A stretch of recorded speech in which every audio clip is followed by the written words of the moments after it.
Maroc-Tanzanie, huitième de finale de la Coupe d'Afrique des Nations. Les Marocains ils sont à domicile, ils sont devant leur public, face à une équipe tanzanienne qui est arrivée sur la pointe des pieds dans ce huitième de finale. Rappelons que la Tanzanie, et ça c'est un fait inédit, hein, elle se qualifie pour les huitièmes de finale avec juste 2 points. 2 points juste pour la Tanzanie. C'est pas souvent qu'on voit ce genre de choses. De prime abord, quand on dit Maroc, Tanzanie, tu te dis, voilà, ça va être la bérésina, ça va partir dans tous les sens. Le Maroc va littéralement exploser l'équipe tanzanienne. Je débranche votre joie tout de suite. Le score, c'est 1-0. Le but marqué à la 64e minute par Brahim Diaz. Et je vous donne quelques chiffres aussi. C'est 12 tirs pour 3 cadrés côté marocain, 4 tirs pour 1 cadré côté tanzanien, 73% de possession de balle pour le Maroc, 27% pour la Tanzanie, 15 fautes commises par le Maroc et 18 pour la Tanzanie. Ça peut sembler bizarre, d'autant plus lorsqu'on regarde la composition d'équipe du Maroc qui s'est présentée en 1-4-3-3. C'est comme ça qu'on dit maintenant, parce qu'on compte le gardien, 1-4-3-3. Et la ligne offensive du Maroc, c'est Brahim Diaz, El Kaabi, Saïbari. Au milieu de terrain, tu as 2 autres joueurs offensifs, Ezazouli, Carnous. Et quand tu sais que derrière, tu as Hakimi, donc ce 1-4-3-3 peut facilement, ça dit c'était modulable, ça te donnait en face offensif un 1-3, 1-6. Voilà, c'est-à-dire que tu avais une puissance offensive véritablement déployée par le Maroc qui avait véritablement envie d'en découdre le plus rapidement possible avec cette équipe tanzanienne. Équipe tanzanienne qui elle s'est présentée dans un 3-4-3. Ça peut paraître surprenant, mais c'est dans ce dispositif-là qu'elle a véritablement réussi à gêner l'équipe marocaine, notamment grâce à leur attaquant Nando, qui, pour moi, a fait un très très bon match. Honnêtement, j'ai véritablement apprécié la prestation de ce garçon. Alors, on rentre dans le vif du sujet. Dès le coup d'envoi, la Tanzanie, un peu comme contre le match, un peu sur ce qu'on a observé lors de la rencontre entre le Sénégal et le Soudan, la Tanzanie, elle n'a pas reculé. Elle est montée. C'est-à-dire, dès le coup d'envoi, elle a véritablement fait comprendre au Maroc, nous, on vient vous chercher, on n'a rien à perdre, on va jouer le va-tout.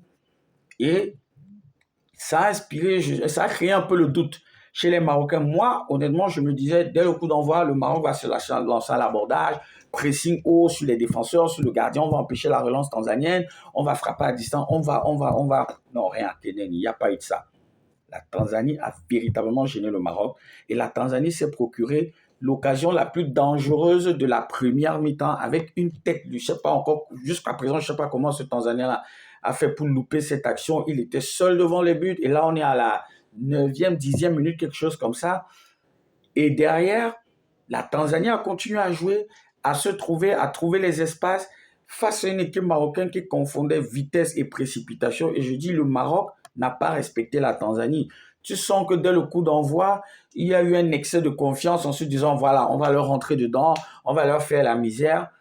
Et ils ont oublié les principes fondamentaux quand tu joues contre ce genre d'équipe. Il faut être patient, tu varies le jeu, tu essayes à distance, tu fais un peu preuve de roubladisme par moment, tu crées des fautes pour te procurer des coups de pied arrêtés. Le Maroc, ils n'ont pas fait ça. Dès qu'ils avaient le ballon, chacun voulait montrer que c'est lui qui peut porter le jeu et tout. Et ça a fait le jeu de la Tanzanie. Il y a une stat importante, c'est qu'à la mi-temps, le Maroc n'a aucune frappe cadrée. Après les 45 premières minutes, le Maroc, c'est 0 frappe cadrée. 0. Rien. Le Maroc ne s'est véritablement pas procuré de situation, d'occasion franche pendant les 45 premières minutes. Et je dis, la Tanzanie, par contre, elle, a eu des fulgurances. Ils ont fait preuve de beaucoup de courage et n'eût été l'aspect tactique. Tu sens que c'est là où les garçons pêchent un peu parce que techniquement, c'est pas mauvais. Physiquement, il y avait du répondant. Mais je suis quand même surpris parce que tactiquement, c'était pas ça. Honnêtement, c'était pas ça. Et on l'a véritablement senti sur cette première mi-temps-là. Donc, première mi-temps pauvre, mièvre, tu n'as pas senti cette supériorité-là que tu attendais de la part du Maroc. En deuxième mi-temps, sur les 10 premières minutes, on a senti que quelque chose allait se passer. Parce que là, il y a eu de la variation dans le jeu, notamment le jeu passait de la gauche vers la droite. Il y a eu du jeu long pour trouver El Khabib qui joue en remise. Il y a eu plusieurs situations et par moment, on a vu la Tanzanie aller titiller le Maroc, notamment sur cette situation où il y a cette grosse frappe que Bounou renvoie. Et là encore, tu te poses la question de savoir comment est-ce que le joueur tanzanien il a fait pour louper ça. Il avait qu'à bien se positionner, mettre un plat du pied normalement et ça faisait 1-0. Ça aurait même pu faire 2-0 s'ils n'avaient pas loupé l'action de la première mi-temps. Et cette frappe-là, c'est la seule frappe cadrée du match de la part de la Tanzanie parce que derrière, voilà, ça a commencé à dérouler côté marocain. Et je dis, ils ont eu 12 frappes, mais 3 cadrés. Parmi les 3 cadrés, tu as le but de Brahim Diaz. Et encore, moi, je pense que ce but-là, il y a un contre un qu'il gagne. Voilà, on connaît Brahim Diaz sur les 1 contre 1. Mais le gardien, il a un peu anticipé le centre. Il est sur ses appuis, mais la main, elle n'est pas ferme. Sinon, sinon, il n'y a pas but. Donc, je pense que c'est plus une bourde du gardien qui permet au Maroc d'inscrire ce but-là. Derrière, ils ont eu des situations, ils ont bousculé l'équipe tanzanienne qui, malgré ça, par moment, par séquence, arrivait quand même à transpercer ce rideau, ce milieu de terrain marocain-là. Il aurait pu y avoir un penalty à un moment donné parce qu'il y a une action un peu litigieuse et je pense qu'il y a faute. Honnêtement, pour moi, je pense qu'il y a faute sur le Tanzanien. Ça aurait pu faire penalty. Mais voilà, dans l'ensemble, la Tanzanie, tout comme le Soudan, voilà, ils peuvent être fiers d'eux. Il faut rappeler que, et ça c'est ce que beaucoup de gens oublient, la Tanzanie c'est un pays où le football est en constante progression depuis pas mal d'années maintenant. Dans cette équipe de la Tanzanie, tu en as 19 qui évoluent dans le championnat local. Aujourd'hui, la Tanzanie arrive à te placer 4 clubs en compétition interclub africaine. Ce n'est pas rien. On connaît juste le Simba, mais derrière, ça travaille énormément dans tous les secteurs. On les a observés pendant le CHAN. Ils ont fait une bonne compétition. La Coupe d'Afrique l'année prochaine, en 2027, ils sont parmi les pays qui vont c'est un pays co-organisateur parce qu'il y aura Kenya, Tanzanie, Ouganda. Et honnêtement, quand je regarde le CHAN, je regarde la CAN, je peux déjà me prononcer et dire que l'année prochaine chez eux, ils vont être plus forts. Ils vont être plus forts parce que le fait d'avoir une ossature qui joue ensemble tout le temps, voilà, il y a des connexions, on a vu des trucs, de belles séquences. Et ils n'ont pas été ridicules pendant cette Coupe d'Afrique des Nations, que ce soit contre le Nigeria, que ce soit contre... Enfin, ils ont perdu contre le Nigeria 2-1 et encore, il y avait la possibilité pour eux, oui, c'est vrai, de prendre plus de 2 buts, mais de marquer aussi plus d'un but. Contre la Tunisie, ils font 1-1 en ayant quand même bousculé cette équipe tunisienne. Donc, on peut espérer quelque chose de mieux, de meilleur pour cette équipe tanzanienne pour la prochaine Coupe d'Afrique des Nations. J'ai apprécié leur débauche d'énergie, leur combativité, l'état d'esprit qui est le sien. Et tu as des joueurs comme Nondos, tu as Ibrahim Ahmad, notamment, qui joue bien. Tu as Msouva, je ne sais pas si je prononce bien, Msouva aussi, le latéral, le défenseur central droit, qui, voilà, a montré de belles qualités. Je ne serais pas surpris de voir des joueurs de ce côté-là aller évoluer dans d'autres clubs africains un peu plus huppés dans les jours, les mois qui suivent. Donc, côté marocain, c'est le signal d'alarme. Parce que ce match contre la Tanzanie me rappelle la rencontre contre les Comores lors de la première journée de cette Coupe d'Afrique des Nations, le match d'ouverture. Et j'avais vu un Maroc, c'est vrai, ils ont la puissance offensive, ils se connaissent, c'est la meilleure équipe d'Afrique pour le moment, mais j'ai l'impression que la pression les inhibe un peu. Contre le Comore, lorsqu'ils ne marquent pas tôt, ils se mettent à faire du n'importe quoi. Ils se mettent à faire des trucs que tu ne comprends pas. Ils s'oublient.